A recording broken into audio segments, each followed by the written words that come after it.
How are you students. देखो बच्चों, यहाँ पे एलोट्रोप्स ऑफ कार्बन है वो यहाँ पे कंप्लीट हो चुके हैं।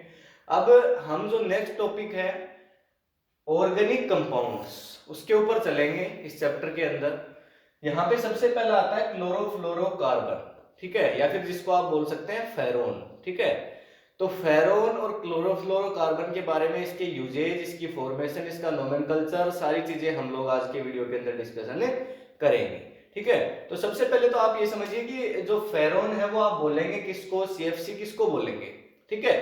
तो जब कोई कंपाउंड है वो बना हुआ हो, देखो क्लोरीन, फ्लोरीन और कार्बन, जब कार्बन के साथ में क्लोरीन और फ्लोरीन जब ऐड हो तो ऐसे कंपाउंड को क्या बोला जाता है, क्लोरोफ्लोरोकार्बन, ठीक है। काफी बार आप लोगों ने नेम सुना है, पॉल्यूएंट के रूप में भी सुना है, एसी रेफ्रिजरेटर के अंदर यूज होता है, इसके बारे में भी काफी सुना है, ठीक है, 8th क्लास में सुना होगा, ठीक। तो जहां पे क्लोरीन, फ्लोरीन और कार्बन जब तीनों यूज हो तब जब कंपाउंड बने तो उसको हम क्या बोलेंगे, CFC, ठीक है, या फिर फेरोन बोलेंगे, दोनों एक ही बात है।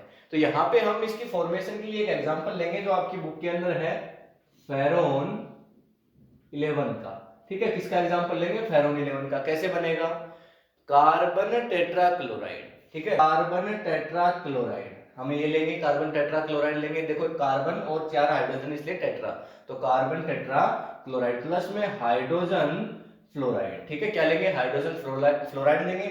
और साथ ही में यहाँ पे क्या लेंगे, कैटालिस्ट। बहुत सारी रिएक्शंस ऐसी होती हैं जिनके अंदर कैटालिस्ट, जैसे आप लोगों ने पढ़ा है फोटोसिंथेसिस के बारे में, ठीक है। तो सनलाइट की प्रेजेंस में जैसे रिएक्शन कंप्लीट होती है, क्लोरोफिल की प्रेजेंस में, वैसे ही यहाँ पे कैटालिस्ट होगा हमारे पास antimony pentachloride, SbCl5, Sb antimony हो गया और पेंटाक्लोराइड, 5 क्लोराइड क्लोरीन है इसलिए पेंटाक्लोराइड। तो एंटीमनी पेंटाक्लोराइड की प्रेजेंस में रिएक्शन कंप्लीट होगी तो क्या बनेगा, CCl3F प्लस में हाइड्रोक्लोरिक एसिड, ठीक है।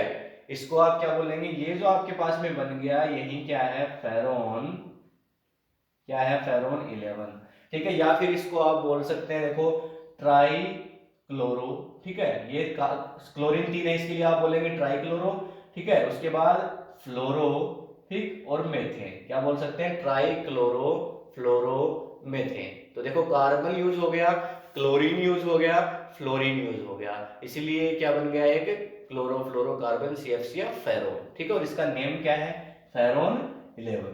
अब नेम कैसे लिखते हैं इसके बारे में भी समझेंगे, ठीक है। तो नेक्स्ट इसके बारे में हम जो पढ़ेंगे वो है नोमेनकल्चर। देखो नेम है वो कैसे लिखते हैं, जो ये आप लोगों को समझ में आ गया होगा, ठीक। उसके बाद देखो यहाँ पे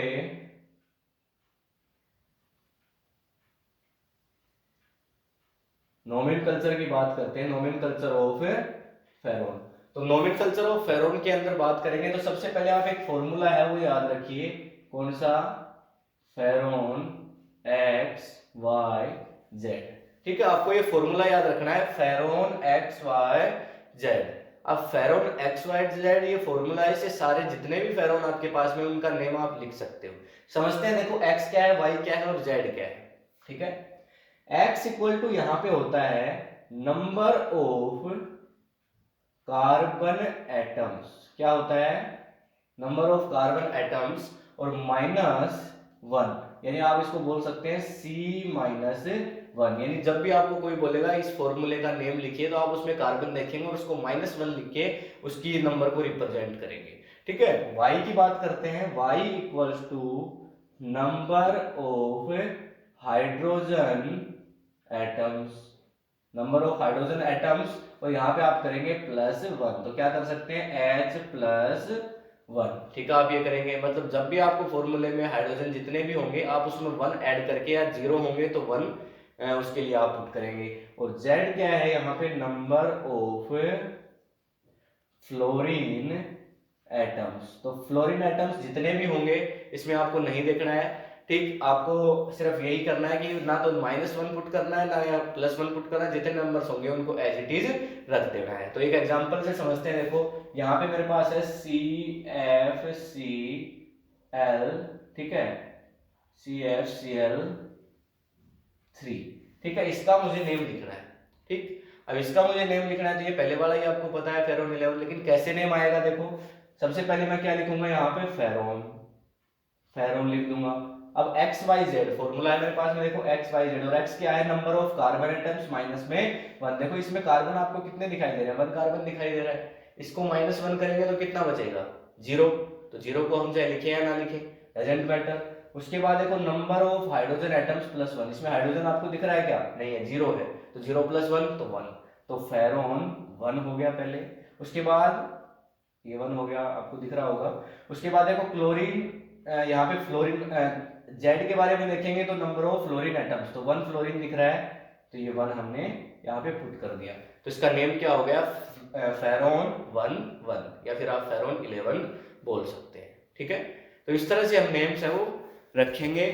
एक और एग्जांपल लेते हैं, जैसे यहाँ पे है आपके पास में CF2Cl2, ठीक है, इसका नेम लिखना है आपको, तो क्या करेंगे देखो, सबसे पहले फॉर्मूला है आपके पास क्या है, फेरोन XYZ।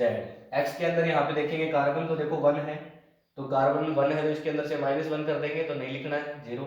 उसके बाद वाई के अंदर हम देखेंगे नंबर ऑफ हाइड्रोजन एटम्स, तो हाइड्रोजन नहीं है, तो हम क्या रखेंगे, 1 रख देंगे। और फ्लोरीन देखो कितने हैं, 2 है, फ्लोरीन कितने दिखाई दे रहा है आपको, 2 दिखाई दे रहे हैं, तो आप क्या करेंगे यहाँ पे नंबर ऑफ फ्लोरीन एटम्स, तो ये आप रख देंगे, ठीक है।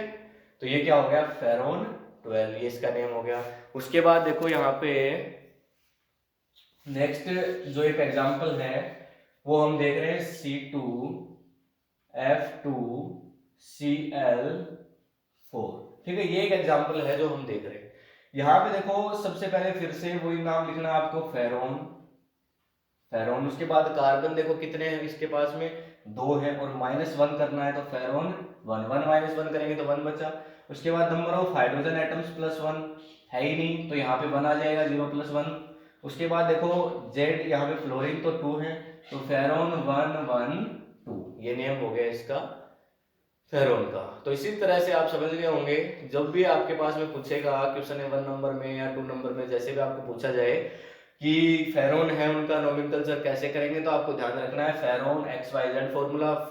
फेरोन की डेफिनेशन आपको पूछी जाए, तो जहाँ पे कार्बन कंपाउंड, कार्बन के साथ में हाइड्रोजन, सॉरी यहाँ पे फ्लोरीन और जो क्लोरीन है, जब ये जुड़ करके जब कोई कंपाउंड बनाते हैं तो उसको हम, ऐसा जो कंपाउंड बनता है उसको हम फेरोन बोलते हैं, क्लोरोफ्लोरोकार्बन बोलते हैं। फेरोन 11 की आपके सिलेबस के अंदर फॉर्मेशन है वो आपको पता चल गया, कार्बन टेट्राक्लोराइड के साथ हाइड्रोजन फ्लोराइड है वो जब जुड़ेगा एंटीमनी पेंटाक्लोराइड की प्रेजेंस के अंदर, यहाँ पे हाइड्रोक्लोरिक एसिड, एंड यहाँ पे सी जो कार्बन है फेरोन 11 है वो आपके पास में क्रिएट हो जाएगा, ठीक। तो कोई प्रॉब्लम आपको नहीं होनी चाहिए। हाँ, यूजेज की ओर बात कर लेते हैं, इसका यूजेज कहाँ कहाँ होते हैं।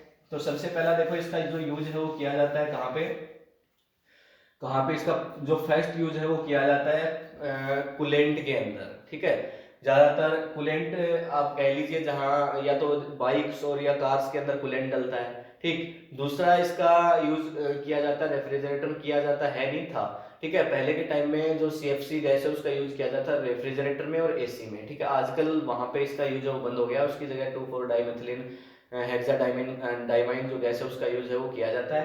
पर यहाँ पे तब इसका यूज किया जाता था तो हम रख देते हैं इसका पहला यूज AC के लिए और रेफ्रिजरेटर के लिए, कूलेंट के लिए कहीं भी। दूसरा इसका जो यूज है वो किया जाता है कहाँ पे, जो इनर सोलवेंट होते हैं, ठीक है। जो इनर सोलवेंट मीन्स आप समझिए दो ऐसे लिक्विड्स हैं जो सोल्यूबल हैं भी और नहीं भी, ऑर्गेनिक सब्सटेंस हैं, उनको घोलने में एक तरीके से, तो इनर सोलवेंट के रूप में इसका यूज है वो किया जाता है। तो ये इसके यूजेज हैं, बाकी फॉर्मेशन हो गई, इसके नेम हो गए, यूजेज हो गए, ठीक। तो आज के वीडियो में इतना ही है। अगर इससे रिलेटेड कोई भी प्रॉब्लम, इसको दोबारा से एक बार पढ़ लेना, ठीक है, तभी ये इजीली आपको समझ में आ पाएगा, ठीक है। एक बार आप वीडियोस देखेंगे और उसके बाद फिर होमवर्क वगैरह करेंगे तो समझ में आपको आ जाएगा इजीली, फिर एक बार पढ़ेंगे तो, ठीक। तो आज के वीडियो में इतना ही। Thank you, have a nice day. कोई प्रॉब्लम हो तो आप पूछ सकते हैं मेरे से।